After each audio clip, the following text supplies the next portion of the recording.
أشهد أن لا إله إلا الله. أشهد أن محمدا رسول الله.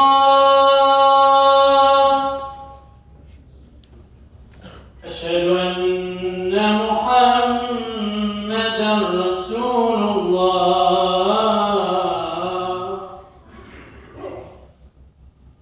حي على الصلاة.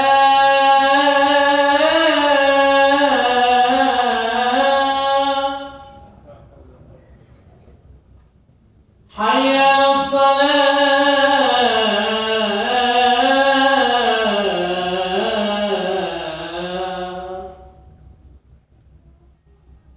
حي على الفلاح.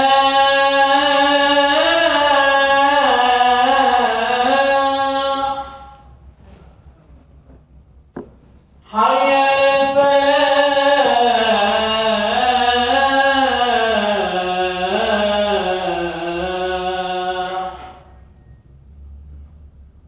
الله أكبر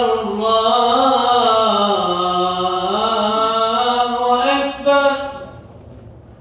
لا إله إلا الله.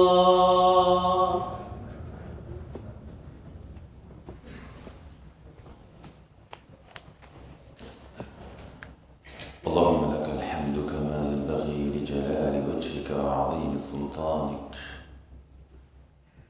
لك الحمد ملء السماوات وملء الأرض وملء ما بينهما وملء ما شئت من شيء بعد. سبحانك اللهم لا نحصي ثناء عليك أنت كما أثنيت على نفسك. آت نفوسنا تقواها وزكها أنت خير من زكاها، أنت وليها ومولاها. اغفر لها وتولها وأنت أرحم الراحمين. الحمد لله ثم الحمد لله. الحمد لله الذي هدانا لهذا وما كنا لنهتدي لولا أن هدانا الله. وما توكلي ولا اعتمادي إلا على الله، وما توفيقي ولا اعتصامي إلا بالله. الحمد لله حمدا يوافي نعمه ويدفع نقمه ويكافئ مزيدا. وأشهد أن لا إله إلا الله وحده صدق وعده ونصر عبده وأعز جنده وهزم الأحزاب وحده، لا شيء قبله ولا شيء بعده. شهادة اعتقاد وعلم وجزم ويقين أنه لا يضر وينفع ولا يعطي ويمنع ولا يصل ويقطع ولا يفرق ويجمع ولا يخفض ويرفع ولا يؤمن ويردع إلا الله. وأشهد أن سيدنا ومولانا محمدا عبده ورسوله ونبيه وخليله، اصطفاه بشيرا ونذيرا وداعيا إلى الله بإذنه وسراجا منيرا، فبلغ الرسالة وأدى الأمانة ونصح الأمة وكشف الغمة ومحى الظلمة وجاهد في الله حق جهاده حتى أتاه اليقين. اللهم صل وسلم وبارك على هذا النبي الكريم صاحب الخلق العظيم الذي أرسلته رحمة وهداية وضياء للعالمين. وارض اللهم عن آله وصحبه الطيبين الطاهرين الذين حملوا لواء هذا الدين وخرجوا للعالمين فاتحين ناصحين حتى كانوا سادة للعالمين أجمعين. أوصيكم عباد الله ونفسي المذنبة بتقوى الله، وأحثكم وإياي على طاعته والتمسك بشريعته وسنة نبيه صلوات الله وسلامه عليه، وأحذركم وإياي وبال عصيانه ومخالفة أمره. واتقوا يوما ترجعون فيه إلى الله ثم توفى كل نفس ما كسبت وهم لا يظلمون. يوم يتذكر الإنسان ما سعى وبرزت الجحيم لمن يرى، فأما من طغى وآثر الحياة الدنيا فإن الجحيم هي المأوى، وأما من خاف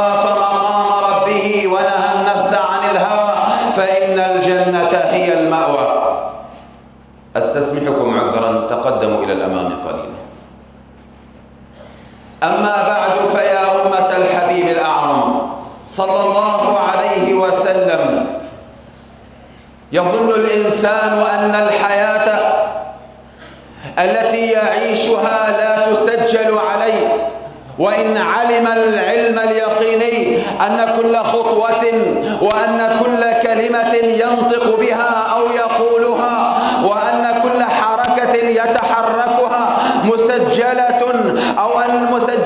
عند أحكم الحاكمين، ولكن هذا الإنسان الذي يزيد عليه في همه وغمه أنه نسي أن هذا الموعد هو قريب جدا، فتراه في غفلة سكارى، وما هو بسكارى ولكن شهوات الدنيا قد أخذت به يمنة ويسرى، فنسي يوم الوعيد ونسي الحساب الشديد ولم يخف من آيات الوعيد. أخوة الإيمان والعقيدة، مع اللقاء 26 بعد 104 ومع لواء التوحيد فارفعوه بعزة الله. إلى أين أيها الناس؟ تعالوا معي، وقبل أن ينسل بساط الوقت من تحت أقدامنا لنطير معا إلى مدينة رسول الله صلوات الله وسلامه عليه، حيث نلتقي بالحبيب محمد بن عبد الله صلوات الله وسلامه عليه.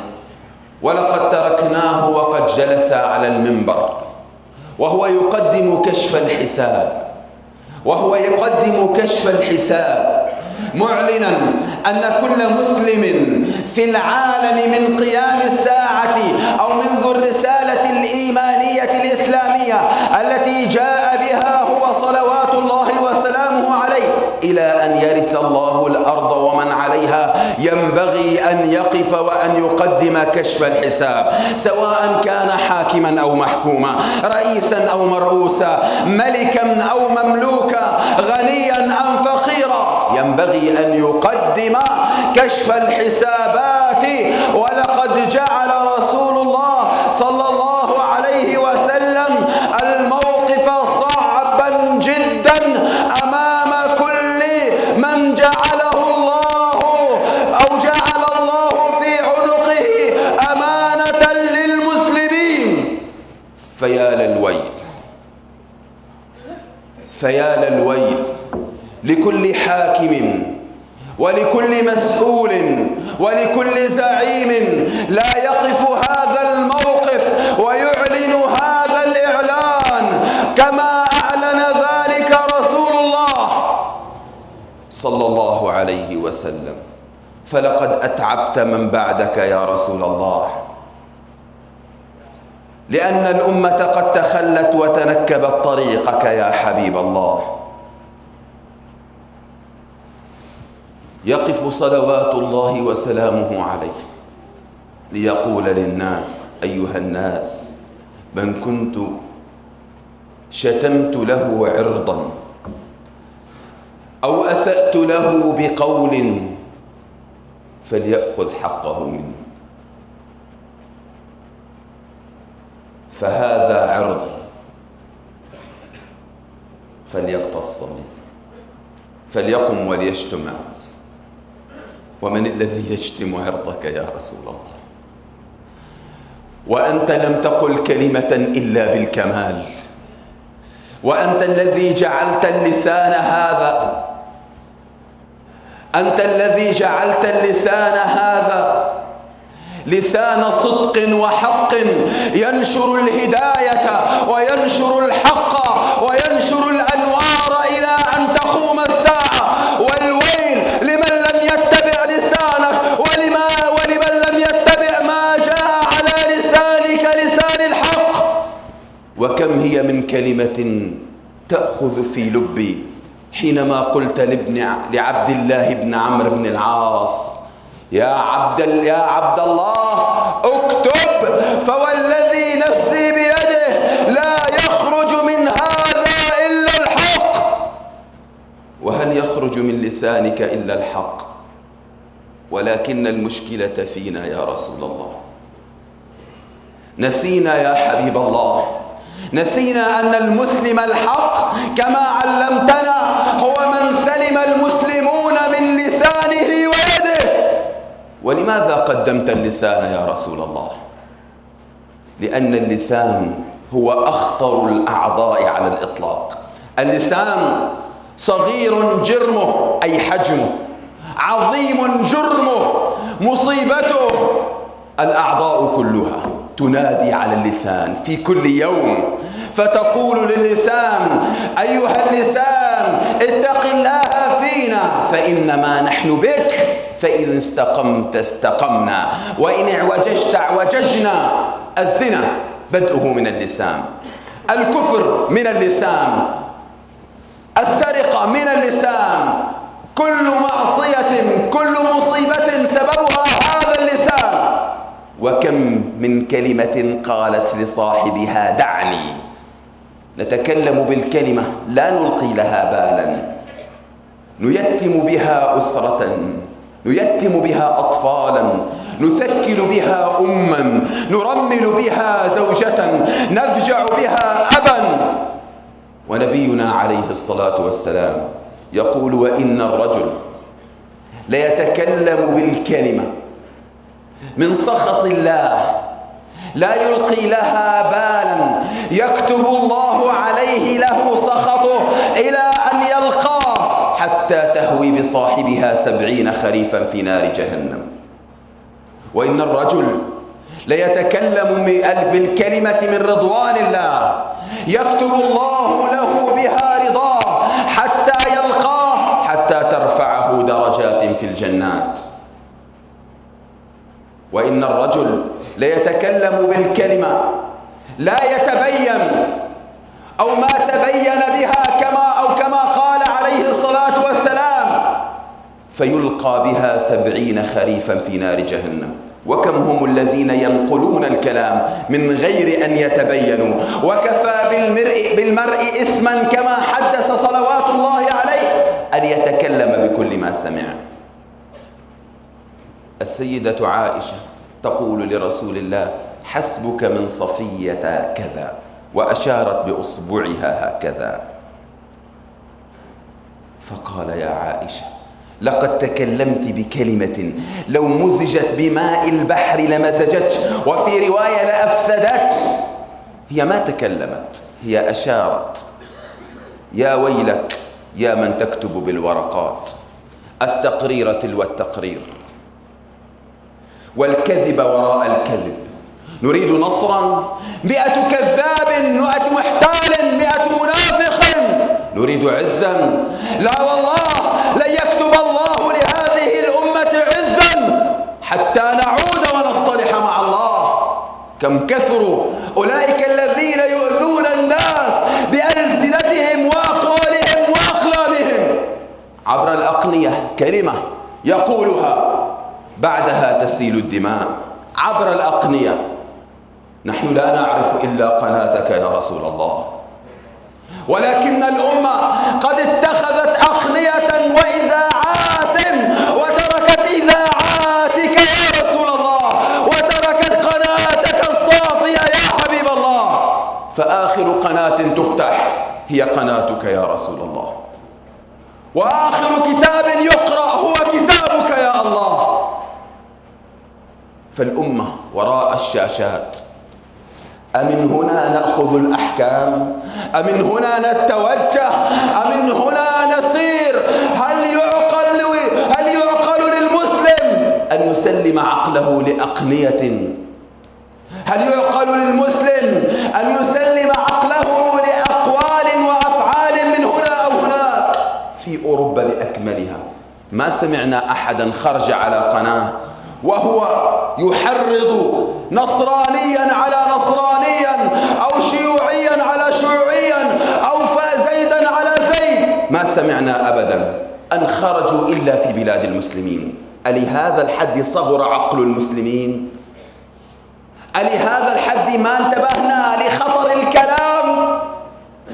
لماذا لم نسمع قناة في دولة أوروبية يخرج المذيع فيها ويستضيف عنده من يحرض على القتل والدم، وديننا هو الذي نهى عن القتل والدم. وقال صلوات الله عليه: من أشار إلى أخيه في حديدة، من أشار إلى أخيه في حديدة، لا في سلاح، في حديدة حتى يخيفه بها، لعنه الله ولعنته الملائكة حتى يردها.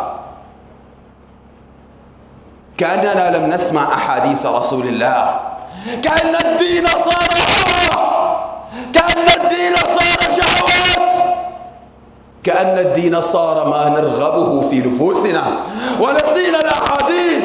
قلت لكم: فتحنا كل الأخذية إلا قناة رسول الله، فقد أغلقناها وما فتحناها. ولو فتحنا قناة رسول الله ما حدث في بلادنا ولا في بلاد المسلمين ما حدث، ولكن قناة رسول الله لا تفتح.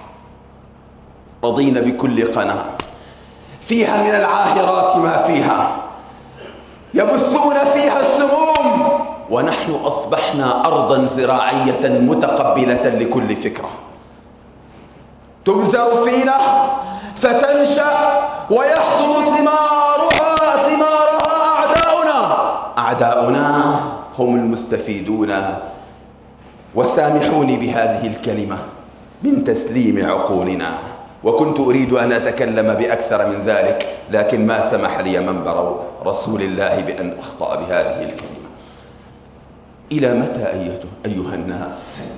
إلى متى أيها الناس؟ ورسول الله يقول: من كنت شتمت له عرضا فهذا عرضي فليقتص منه، من كنت أخذت له مالا فهذا مالي فليأخذ منه. يقوم رجل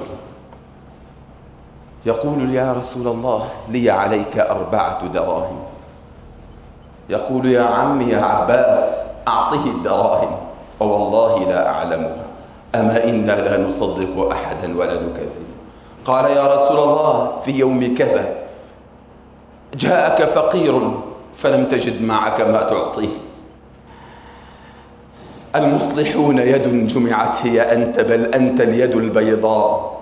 لو أن إنسانا تخير ملة ما اختار إلا دينك الفقراء. المصلحون يدا جمعت هي أنت، بل أنت اليد البيضاء.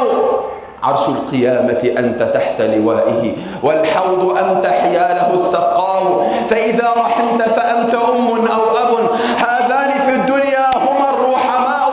وإذا غضبت فإنما هي غضبة بالحق لا ضغن ولا بغضاء. وإذا سخوت بلغت بالجود المدى، وفعلت ما لم تفعل الأنواء. زانتك في الخلق العظيم شمائل يغرى بهن ويولع العظماء.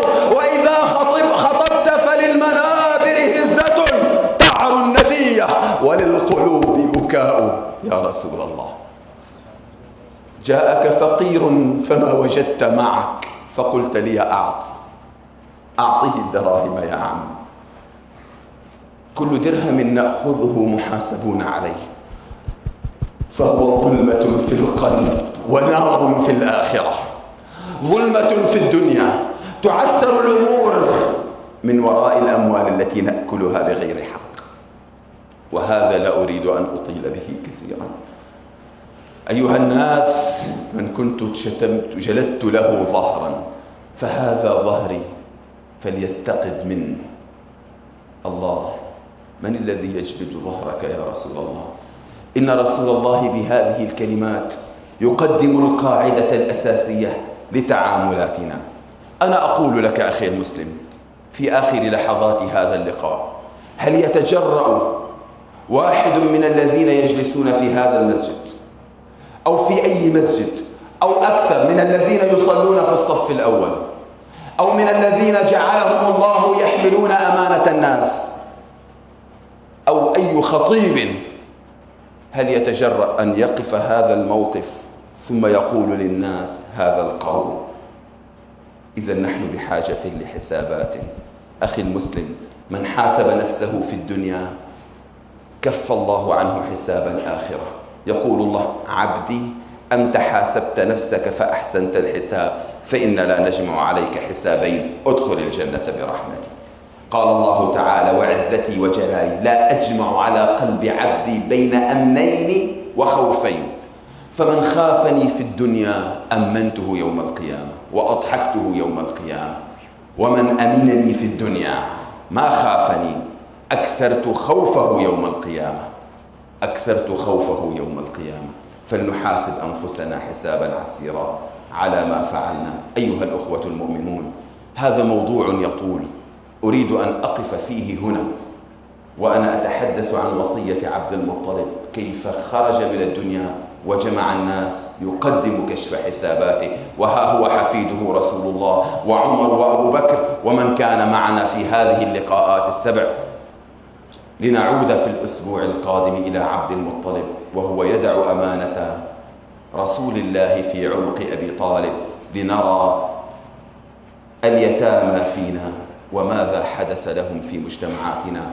اللهم إني بلغت فاشهد، اللهم إني جعلت هذه الكلمات التي سقتها على اللسان، التي سقتها على لسان عبد فقير، إني جعلتها كلمات لي ولمستمعيها، سائلين بك يا ربنا أن تجعلها حجة لنا لا علينا، وأن تأخذنا بها يا أرحم الراحمين إلى رضوانك وإلى جنات النعيم. ابن آدم إذا ضاقت عليك الدنيا فقل يا الله.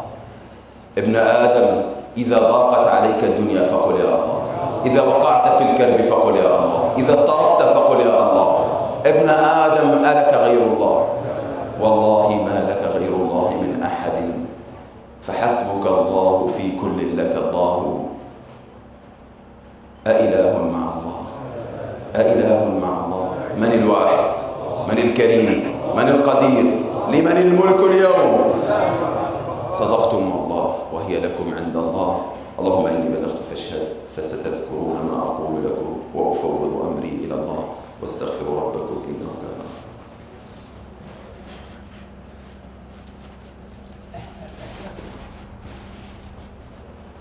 الحمد لله حمدا كثيرا كما أمر، وأشهد أن لا إله إلا الله وحده لا شريك له إقرار برؤيته ويرغم لمن جحد به وكفر، وأشهد أن سيدنا مولانا محمدا عبده ورسوله الشفيع المشفع المحشر، ما اتصلت عين بنظر موعد بخبر. عباد الله، صلوا على النبي جاء القرآن كالشمس وضحاها وبسنة كالقمر إذا تلاها، فمن سار على دربهما مشى في ضوء النهار إذا جلاها، ومن حاد عنهما مشى في ظلمة الليل إذا يغشاها. واعلموا أن الله أمركم بأمر بدأ به بنفسه وثنى بملائكة قدسه وثلث بالعالم جنه وإنسه، فقال تعالى: ولم يزل قائلا عليما وآمرا حكيما، إن الله وملائكته يصلون على النبي يا أيها الذين آمنوا صلوا عليه وسلموا تسليما. اللهم صل على سيدنا محمد وعلى آل سيدنا محمد كما صليت على سيدنا إبراهيم وعلى آل سيدنا إبراهيم، وبارك على سيدنا محمد وعلى آل سيدنا محمد كما باركت على سيدنا إبراهيم وعلى آل سيدنا إبراهيم في العالمين إنك حميد مجيد.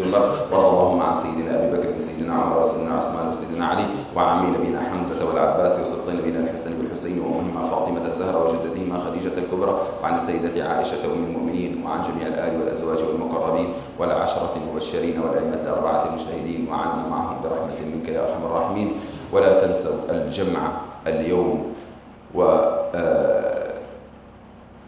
وهناك أخ قد أرسل لنا رسالة أن عنده طفلة مريضة وبحاجة إلى دعائكم، فادعوا الله لها واقرأوا لها القرآن، اقرأوا لها سورة الفاتحة وسورة الإخلاص على نية شفائها.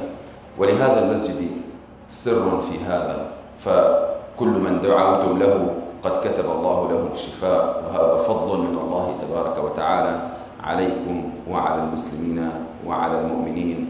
اللهم اغفر للمؤمنين والمؤمنات، المسلمين والمسلمات، الأحياء منهم والأموات، إنك يا مولانا سميع قريب مجيب للدعوات. اللهم لا تخرجنا من بيتك هذا إلا وقد غفرت ذنوبنا واسترت عيوبنا وقضيت حوائجنا وأعطيتنا سؤلنا على النحو الذي يرضيك عنا.